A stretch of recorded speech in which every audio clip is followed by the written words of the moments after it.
Alien Isolation is one of those games that just nails the art of tension. It takes what we loved about the 1979 film and turns it into a nerve-wracking, edge-of-your-seat experience. The entire vibe is pure survival horror, and if you're into games that keep you on your toes, this is it. First off, the AI in this game is wild. The Xenomorph isn't just some mindless enemy that pops up now and then. It's smart, relentless, and always adapting to how you play. If you make a lot of noise or take the same route too many times, the alien catches on.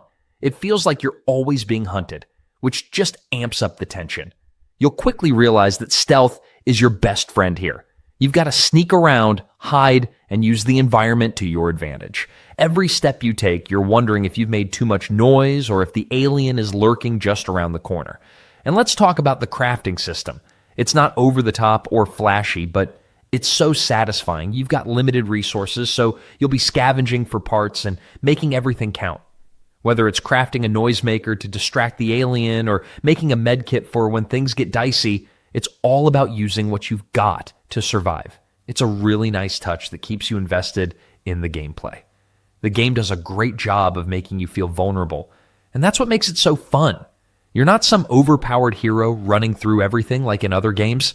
You're a regular person trying to get by in a deadly situation. The Legend of Zelda: Tears of the Kingdom is one of those games that keeps you coming back for more. The world feels alive with secrets and surprises at every corner. It's not just about running from point A to point B. Every little thing you do feels like it matters. You've got Link, the hero we all know, but now he's got some pretty cool new tricks up his sleeve, which really change the way you interact with the world around you. One of the things that stands out here is the freedom you get.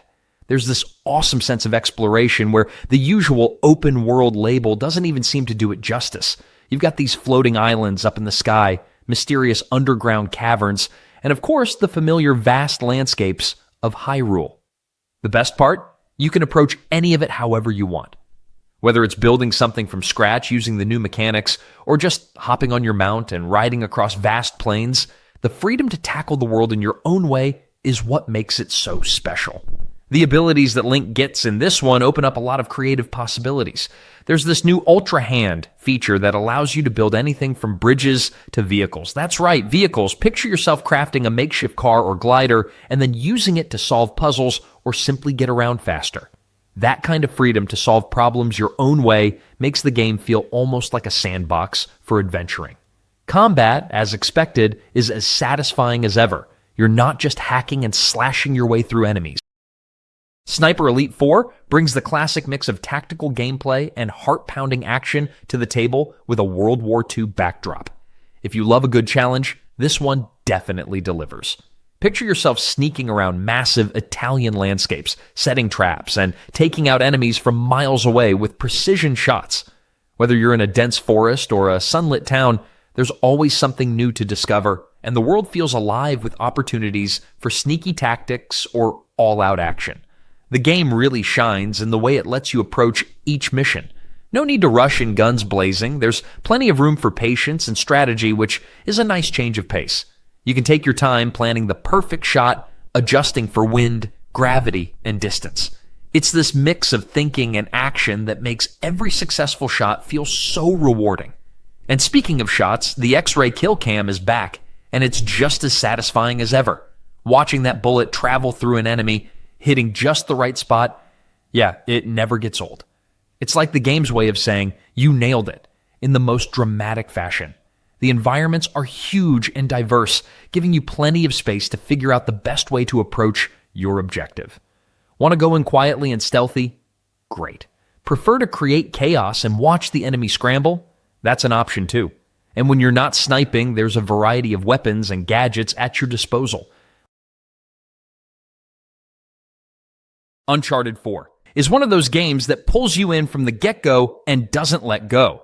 You know those days when you just want to dive into something exciting and feel like you're in a movie? This is that kind of game. Nathan Drake's back, but he's not exactly the treasure-hunting daredevil he used to be. After some quiet years, his life gets flipped upside down in the best and worst ways possible. And the adventure? It's an absolute roller coaster. Gameplay? It's smooth and thrilling. You're jumping, climbing, swinging, and blasting your way through various environments, all while solving clever puzzles that actually make you feel smart. The movement is so fluid, you'll catch yourself doing little wow moments as you jump off cliffs and swing from ropes, all without breaking a sweat. And that grappling hook? Seriously, one of the best additions ever. It's like swinging across the rooftops became a breeze. The game gives you so many ways to approach a situation, whether you're sneaking through bushes or full-on running and gunning. And don't worry if you're not a pro at shooters, there is a good balance of stealth and action, letting you mix things up. It's always nice when a game lets you play at your own pace without forcing you into one way of doing things. You'll have plenty of opportunities to mess around and experiment. Then, there's the multiplayer. It's an absolute blast. And that's not just because you're taking out opponents in style.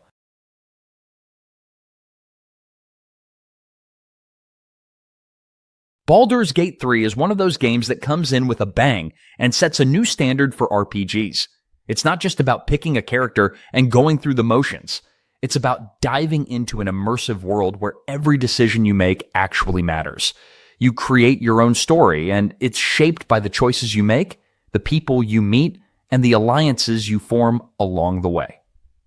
Every interaction feels meaningful, and that's what makes it so much fun. First off, this isn't a game where you just press a button and watch everything happen. It's all about tactical combat, which is where the real strategy comes into play. Turn-based mechanics, inspired by Dungeons and Dragons, make the gameplay exciting, especially because each battle feels like a puzzle. You need to plan your moves, think ahead, and use the environment around you to your advantage. It's a lot of fun, and the more you play, the more you realize just how many ways you can approach each encounter. The game also lets you get super creative with your character. Whether you want to be a straight-up warrior, a sneaky rogue, or you're a spell-casting wizard, the options are endless.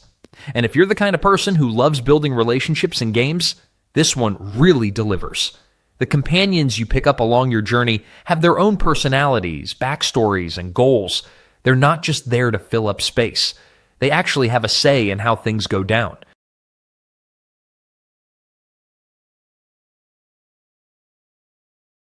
Mortal Kombat 1 has returned, and it's here to deliver everything we love about the series with a fresh twist. This entry takes a bold step forward, rebooting the timeline in a way that feels both familiar and exciting. If you're a fan of intense, over-the-top fighting action, this is absolutely the game you want to dive into. What really sets it apart is the cameo fighters. You pick a fighter to team up with during each battle, adding a whole new layer of strategy and fun. It's not just about who you're playing as, it's about how your cameo fighter can turn the tide of a match.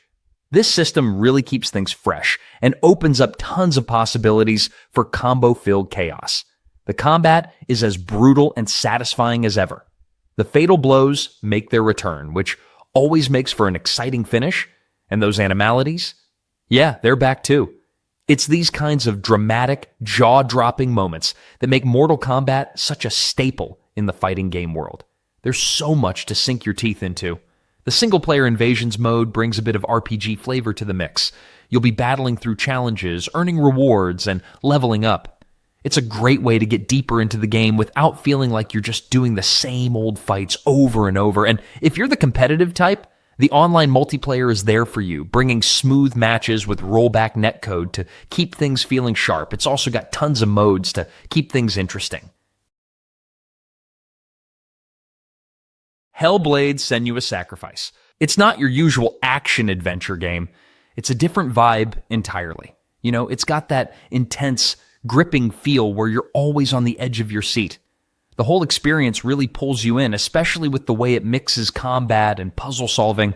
The puzzles are interesting because they don't just make you think, they make you look at things differently. You're not just moving through levels, you're figuring out how things fit together. It's kind of like solving visual riddles, which is honestly super satisfying when you get them right. It's all tied into the journey, so you're always learning more about the world, even as you're just walking through it. Combat is pretty fun, but also has that layer of tension to it. You're always in a back and forth, trying to dodge, block, or land that perfect hit. It's not about mindless button mashing, though. It's about timing and reading the room. It keeps things fresh and engaging, especially when the enemies start to mix things up. You feel like you're really in the fight, trying to get through it and move on to the next challenge. What's cool about this is the emotional ride. You're not just playing a game, you're really living it out. There's no typical level up and move on kind of thing going on here. Every step feels meaningful, like you're working towards something bigger, and it keeps you hooked throughout. Now let's talk about the gameplay loop. It's not super long, which works really well here. It's tight and doesn't overstay its welcome. Dying Light. Dying Light is one of those games that just throws you into the action and keeps things exciting from start to finish. Picture this. You're in a city overrun by zombies, and instead of just trudging along with basic survival mechanics, you're literally running and leaping around the place like a parkour master. It's like they took everything you love about open world games, threw in some seriously awesome mobility, and then added a twist with the zombies. One of the coolest parts? The day-night cycle. During the day, the infected are sluggish, and it's kind of chill. You can take your time to explore, collect supplies, or just mess around with the parkour system. But when night falls, things get intense. Zombies turn into something way more terrifying. If you're not careful, they'll come after you with a vengeance. It's the kind of switch that makes you rethink everything, and that makes the gameplay way more dynamic. And then there's the combat. Dying Light doesn't just give you some generic weapons, you get a whole range of them to play with, from melee stuff like pipes and bats to more advanced weapons you can craft or upgrade. The crafting system is pretty slick, and it really keeps you on your toes since you're always on the lookout for materials. There's something super satisfying about smashing a zombie skull with a bat you just crafted from scrap parts you found lying around. You can also team up with friends and take on the challenges together. It's a total blast.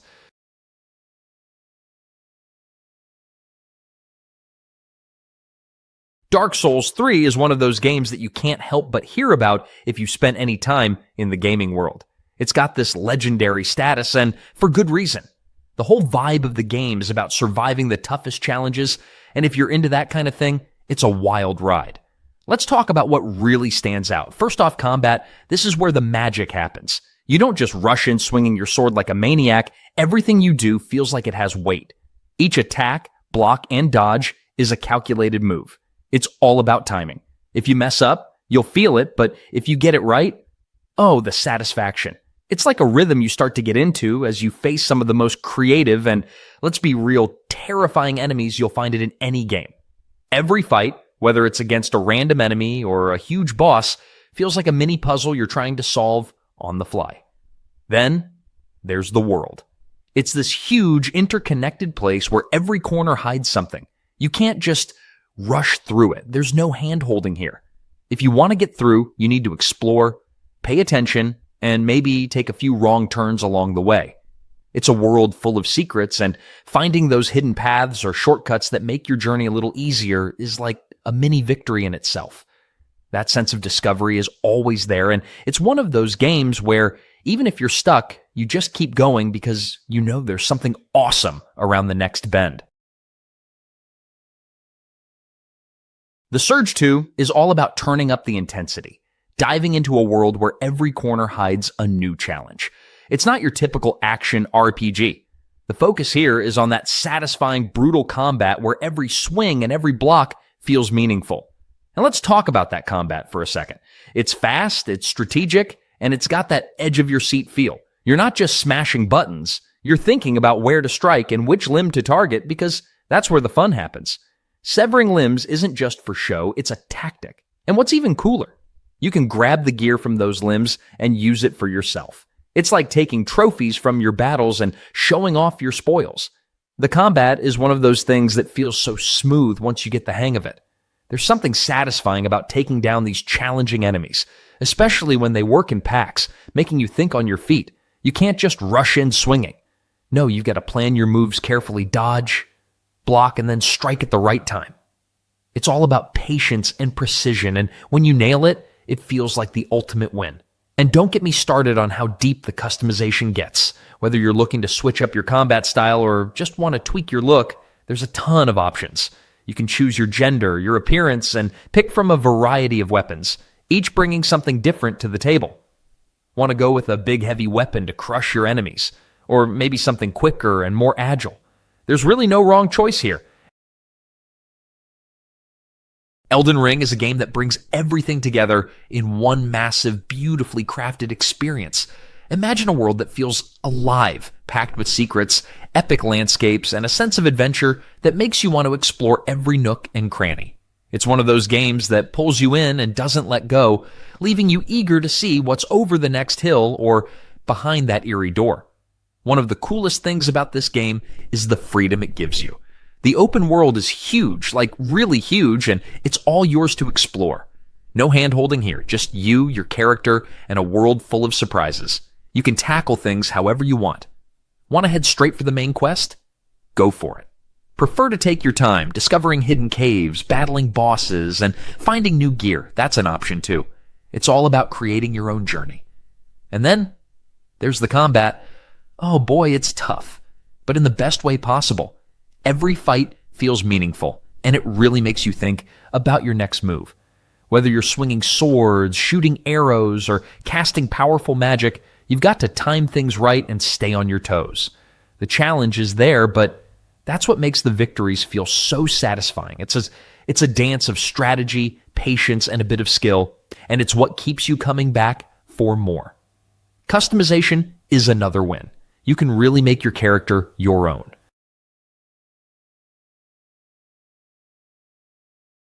Days Gone is a thrilling ride through a post-apocalyptic world filled with freakers, crafting, and the open road.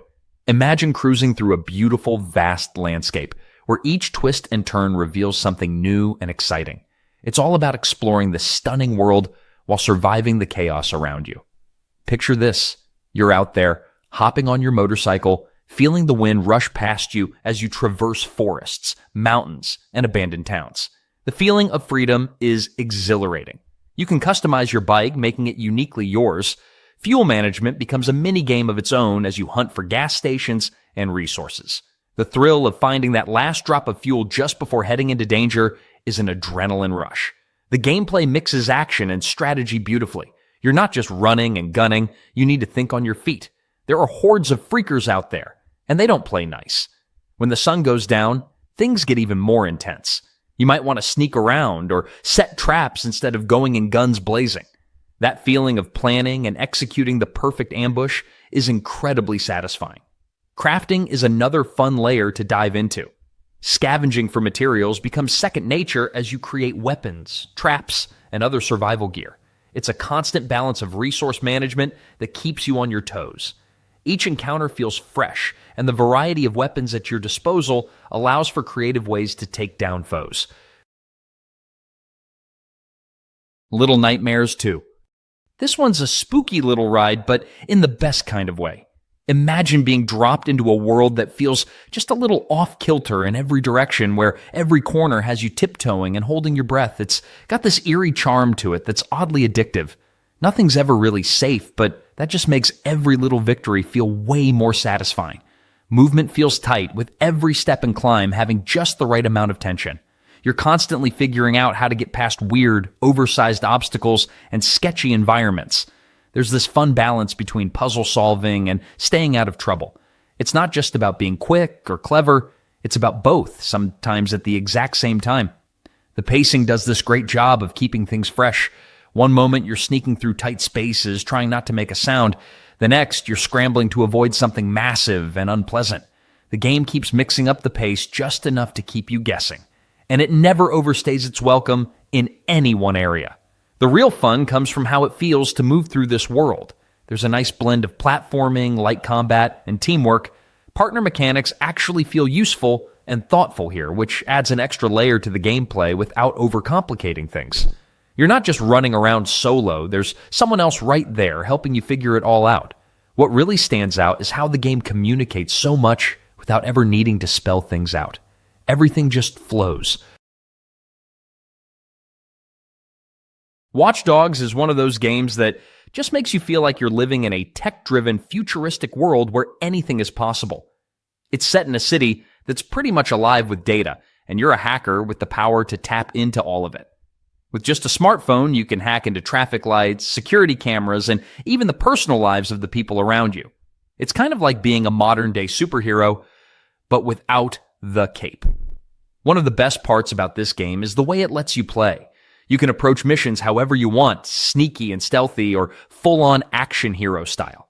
If you love the idea of being a tech wizard who can control everything from a distance, this game nails that feeling. You get to play with the environment in ways that feel almost too cool to be real. Want to cause a traffic jam to distract some enemies? You got it. Hack into someone's bank account to fund your next move? Easy. It's all about using the city's systems to your advantage and turning everyday tech into a tool for chaos. Or good, depending on how you feel. And that's not even the best part. The game gives you a chance to explore the open world at your own pace. If you feel like diving straight into the action, go ahead. But if you want to take your time and explore, there's always something to discover.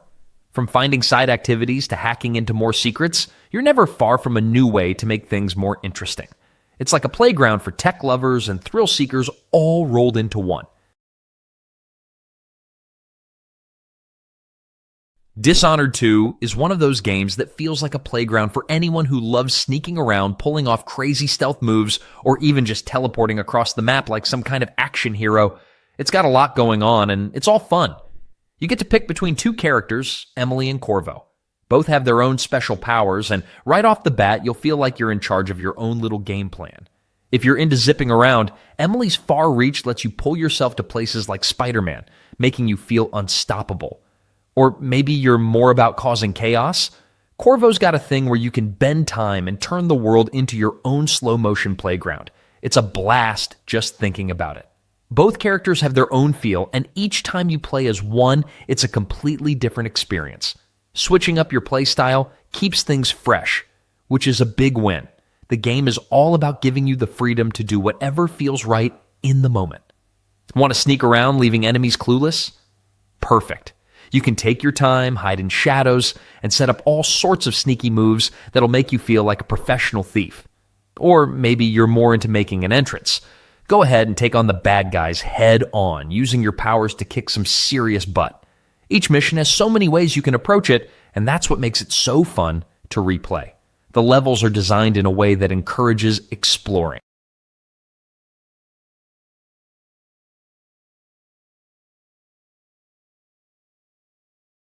Far Cry New Dawn takes everything you loved about the Far Cry series and gives it a whole new spin. Picture this Hope County, Montana, years after a huge disaster, and nature has totally taken over. But don't think that means everything's peaceful and quiet. Nope. Instead, you're stepping into a vibrant post-apocalyptic world where wild plants are blooming and danger is still lurking around every corner. Now imagine roaming through this colorful chaos, taking on enemies with a mix of brutal combat and creative weapons. It's got the typical Far Cry feel, but there's more of a twist here. This time, you're dealing with resource management in a world that's short on supplies. Crafting becomes a key part of survival, and hunting down resources becomes just as fun as hunting down your next target. You'll be collecting everything you can, from scrap metal to special materials, and turning them into whatever gear you need to keep the fight going. The game's combat is totally up to you. Whether you like to go full stealth, blowing up everything in sight, or getting in close with some brutal melee action, the world lets you play how you want. The RPG-style gear system makes it even more personal, as you'll need to level up your gear to match the ever-increasing challenges the game throws at you. Another cool part, expeditions. These missions are a break from the main game and take you to new locations with their own set of challenges and rewards. Stalker 2 is a game that really takes you to a whole new level of immersion. It's one of those titles where once you're in, you'll forget about everything else around you. Picture this, you're dropped into a massive open world that's as eerie as it is fascinating, with a mysterious atmosphere that's impossible to ignore. There's no sugarcoating it. It's gritty and it's challenging in the best ways. The game lets you roam freely, and that freedom is paired with a huge variety of things to do. Whether you're exploring the ruins of a place caught between time or trying to survive against dangerous anomalies, it's hard not to get lost in its unique setting. The world is full of surprises, some friendly, some not so friendly, but it's the kind of place where everything feels alive, even when it's not. And the gameplay? It's dynamic. You'll find yourself swapping between exploration, intense combat, and strategic decision-making all the time. Whether you're sneaking past enemies or standing your ground in a firefight, the game does a great job of making every moment feel important. You can always feel the tension, like you're always on the edge, but it's a good kind of tension, the kind that keeps you coming back for more. What really stands out is the sense of unpredictability. Just when you think you've got things under control, something will happen that completely throws you off. The game doesn't hold your hand, but it rewards you for your patience and your willingness to adapt.